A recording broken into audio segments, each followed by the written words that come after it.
Saudações tricolores, galera. Hoje o nosso portal dá um passo importante para o esclarecimento do processo eleitoral aqui no Fluminense. Ao meu lado está o presidente do Conselho Deliberativo, o Dr. Fernando César Leite, que vai bater um papo conosco, trazendo as informações e tirando um pouco das dúvidas da galera tricolor a respeito desse pleito que está se aproximando.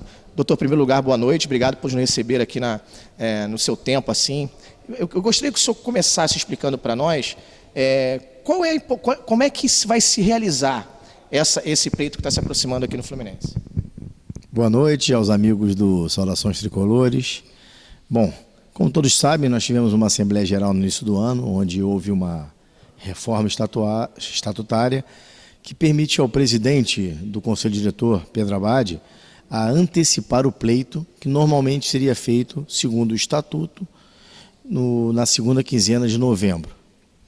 Bom, aprovado esse texto, até que algumas pessoas acharam que poderia ser alguma coisa não muito, digamos assim, estaria se ganhando tempo com a eleição, mas não era verdade. É uma burocracia importante que seria a realização da eleição já com o estatuto devidamente registrado, ou seja, você aprova uma Assembleia Geral, você faz uma mudança estatutária e se você não for nos órgãos competentes para que esse estatuto seja registrado, uma eleição futura não teria toda a validade. Essa é mais ou menos o preâmbulo do que vai acontecer. Agora nós dependemos do presidente convocar a eleição e, na verdade, ele convocando a eleição, nós vamos, eu como presidente do Conselho Deliberativo e presidente da Assembleia Geral, nós confeccionaremos um regulamento da eleição que vai desde datas de um calendário para inscrição de chapas até mesmo condutas e normas para até o mesmo dia da eleição, e aí nós faremos a eleição na data por ele determinada. Maravilha, então a gente está nesse pé, né? Essa burocracia toda já foi vencida no cartório, os documentos já se encontram aqui nas Laranjeiras, então está se aguardando então essa reunião entre o senhor e o presidente Pedro Abad para que seja definida essa data. No artigo que foi alterado na Assembleia do dia 26, fala-se em 30 dias a partir da convocação, né? Uma vez feita a convocação, teria que se realizar em 30 dias. E o senhor vinha falando que não era um tempo muito bom, um tempo hábil para que as chapas fossem apresentadas e que fossem inscritas dentro de de um tempo razoável para que se apresentem as suas plataformas. O senhor mudou de ideia? O senhor acha que esses 30 dias é possível fazer? As chapas já estão pré-avisadas, ou as lideranças políticas pré-avisadas que está se aproximando essa data do pleito para que a gente tenha mais uma agilidade, melhor dizendo, em todo o vencimento desse processo eleitoral? Na verdade, quando foi feita essa reforma estatutária, ela foi feita em bloco, ou seja, haviam inúmeras proposições a serem alteradas. Na verdade, esses 30 dias, apesar de constar essa alteração, eu acho que os 30 dias devem ser até a inscrição da chapa. Então, tem-se 30 dias até as inscrições da chapa. As chapas serão inscritas até o 30º dia da sua convocação. E aí existe um trabalho que é feito na secretaria. Por exemplo, vem uma chapa, primeiro nós temos que saber se as chapas estão regularmente inscritas, se ali são mesmo sócios do clube, se sócios são sócios que estariam aptos a participarem como candidatos a conselheiros. Na verdade, também poderíamos verificar se não teriam mais de um conselheiro inscrito em mais de uma chapa, se por um acaso beneméritos que não pode contabilizar para o total de 200, né? Não podem ser contabilizados para o total de 200 nomes em uma chapa, não podem ser incluídos beneméritos. Então, isso tudo é uma verificação feita pela secretaria e caso seja detectado e a normalidade é que sempre se detecte algum problema nesse sentido, a chapa é intimada, né, notificada a fazer esse reparo. E isso sempre demora mais uma semana, 10 dias. Então, eu acredito que 45 dias entre a convocação e a eleição é um prazo bem razoável para que a gente possa ter uma coisa transparente, nós possamos ter uma transição republicana e que o novo presidente seja eleito de uma forma equilibrada, porque eu acho que o equilíbrio eleitoral deve ser preservado acima de qualquer coisa. Uma coisa que a gente observou, né, no início de toda essa movimentação da mudança do estatuto foram as questões da judicialização desse assunto, né? Nós tivemos já uma ação que foi rejeitada por 2 vezes em fase preliminar, né, o pedido da suspensão, e existe agora um temor ainda por parte do Conselho Deliberativo, na figura do seu presidente, ou de uma maneira em geral dos associados, a torcida tricolor tem que se preocupar com essa judicialização. Na visão do senhor, existe um risco da judicialização e até que ponto isso de fato pode vir a atrapalhar esse processo do Fluminense?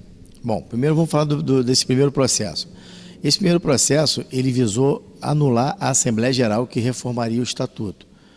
Foi pedido uma tutela de urgência, que foi negada em 2 instâncias, porque eu não conheço o processo, mas eu entendi pelo que eu li, que o juiz ali entendeu que ainda existia uma expectativa de direito, ou seja, ainda aí seria feita uma Assembleia Geral para que aí sim aprovar ou não uma mudança estatutária, para aí sim também ser ou não convocado uma eleição.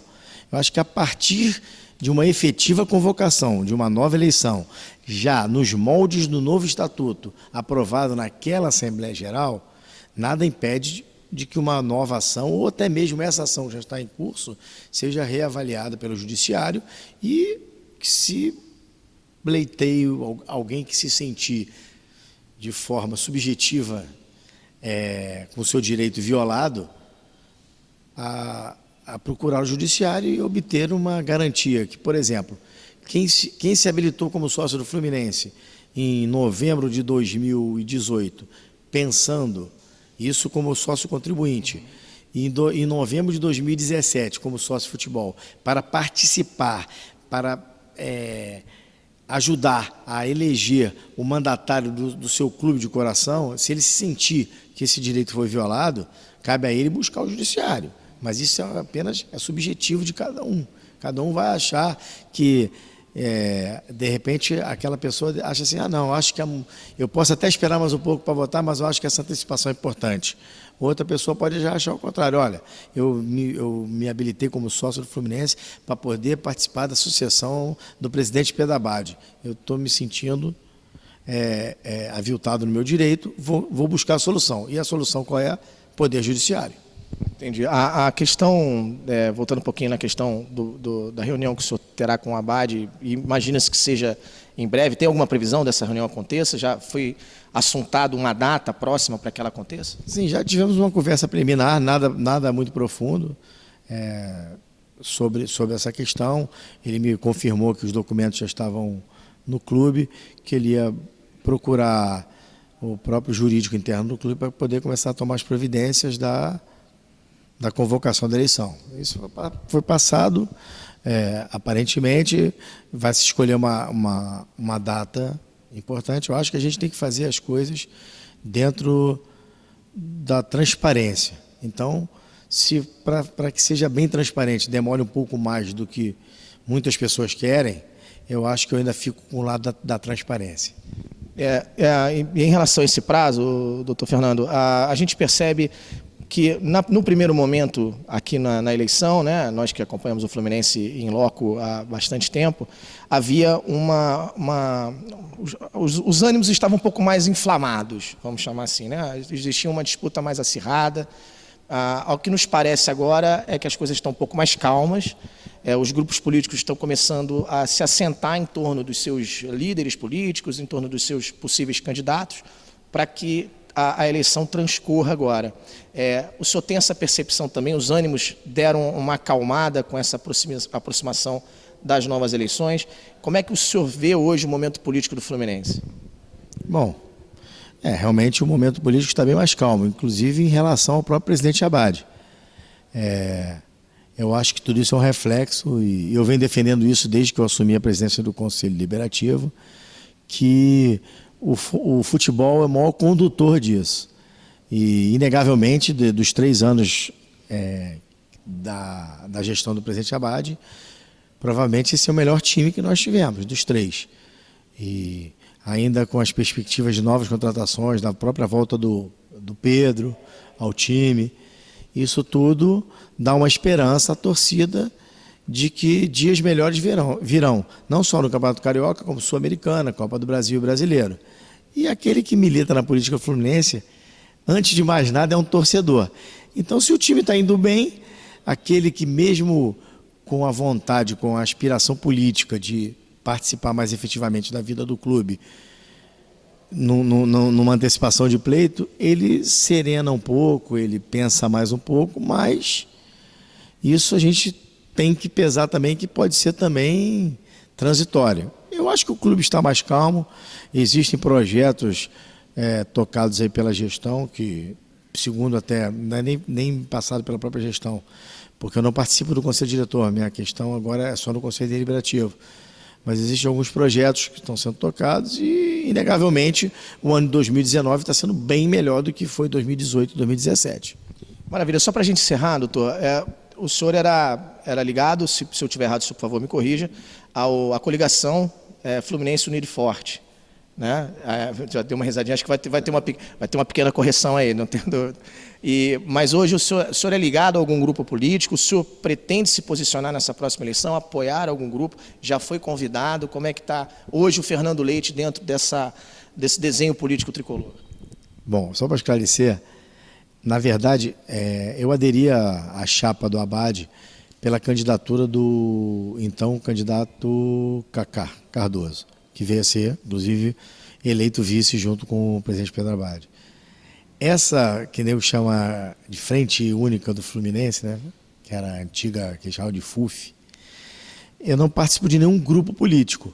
Como eu estava elencado entre os nomes daquela chapa, me incluíram como membro desse grupo político. Na verdade, eu pouco participo de grupo político aqui no Fluminense. Eu, por exemplo, não sou de nenhum grupo político. Ao contrário, eu veiculo bem em quase todos os grupos políticos que frequentam o Fluminense e tratam da política do Fluminense. Mas, em relação à próxima eleição, eu estou pensando, eu acho que a minha posição tem que ser, pelo menos por enquanto, de neutralidade, já que eu que presido a Assembleia Geral, eu não posso ter nenhuma tendência de candidatura, mas eu, como eleitor, certamente eu vou ter. Mesmo porque, se eu quiser concorrer para continuar como conselheiro, eu teria que ingressar numa chapa. Mas isso ainda estou pensando, estou amadurecendo. O único que comprometo ao sócio e ao torcedor do Fluminense, que a Assembleia Geral vai ser realizada na maior transparência possível. Todos aqueles que quiserem concorrer, se forem 1, 2, 3 chapas, elas terão o respeito do presidente da Assembleia Geral. Serão feitas reuniões entre representantes das chapas para que a gente torne a eleição do Fluminense exemplar. E aquele que ganhar, toque o Fluminense nos próximos 3 anos e alguns meses, da melhor maneira possível. E aquele que perder, junte-se ao que ganhou, para que nós façamos o Fluminense cada vez maior. Maravilha. Só para finalizar aqui, para tirar a dúvida final da galera, existe rota de colisão entre Fernando Leite e Pedro Abad, como foi noticiado aí em alguns veículos? Olha, isso até eu já corrigi, porque eu achei muito engraçado, porque eu dei uma entrevista para o veículo e a primeira pergunta que ele fez, se eu tinha estado com o Abad para tratar da data da eleição, eu falei para ele que não. E aí depois ele fez uma série de perguntas e ele bota que eu estou em rota de colisão em relação à data. Ora, se eu não tive com o Abad para tratar de um assunto, como é que eu posso estar em rota de colisão com ele? Quero deixar aqui bem claro que eu sou presidente de um poder do clube, o Abad é o presidente de outro poder. Nosso relacionamento institucional é maravilhoso. Eu estou sempre pronto a ajudar o Fluminense dentro das minhas possibilidades. Eu tenho uma relação boa com o Abad. Não vou dizer que sejamos grandes amigos de infância, mas eu tenho uma relação boa, eu trato ele muito bem, ele me trata muito bem e não vou entrar em rota de colisão por uma data. Isso aí, a data que for determinada, que ele achar que é viável e eu ponderar com ele que é uma data muito curta ou muito longa, vai chegar o dia e o próprio edital de convocação vai dizer uma data que eu garanto que todos os torcedores e sócios do Fluminense vão ficar satisfeitos. Doutor, muito obrigado por nos receber aqui nessa hora da noite. Eu sei das suas obrigações profissionais. Agradeço de coração. Muito obrigado a todos, pessoal do Saudações Tricolores. Um grande abraço para vocês. Boa semana. Saudações Tricolores. .com. Aqui a notícia é tricolor e a gente vem sempre buscar.